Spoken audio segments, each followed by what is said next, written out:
Christine Razanamassou appelle au dialogue et à l'apaisement politique. Les activités parlementaires ont repris aujourd'hui. Dans son discours d'ouverture pour la première session ordinaire de l'année, ce matin au palais de Tsimbazaz, Christine Razanamassou, présidente de l'Assemblée nationale, a appelé au dialogue et à l'apaisement politique. Elle estime que le pays a plus que jamais besoin de stabilité politique et de sérénité pour aider son peuple à faire face à la crise socio-économique actuelle, aggravée par la pandémie de Covid-19 et la guerre en Ukraine.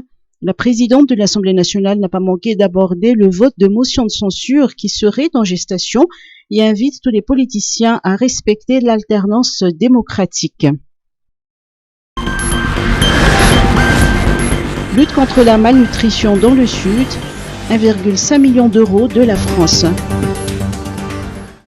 La France vient d'accorder 1,5 million d'euros pour la lutte contre la malnutrition des enfants dans le sud de Madagascar.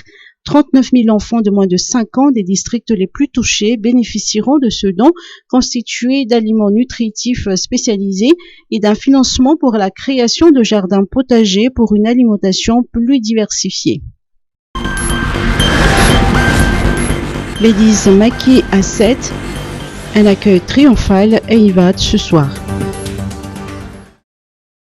Les Ladies Maki, vice-championnes d'Afrique de rugby à 7 et qui viennent de se qualifier pour la Coupe du monde de rugby, vont être accueillies avec tous les honneurs ce soir au pays. Avant même leur débarquement, une grande fête populaire animée par la troupe artistique Rakutufra Junior a eu lieu cet après-midi au stade Maki d'Antoutapenak.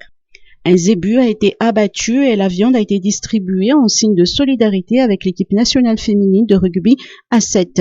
Ce soir, la Fédération malgache de rugby prévoit un déplacement en liesse vers Ivat à 20h pour accueillir l'équipe.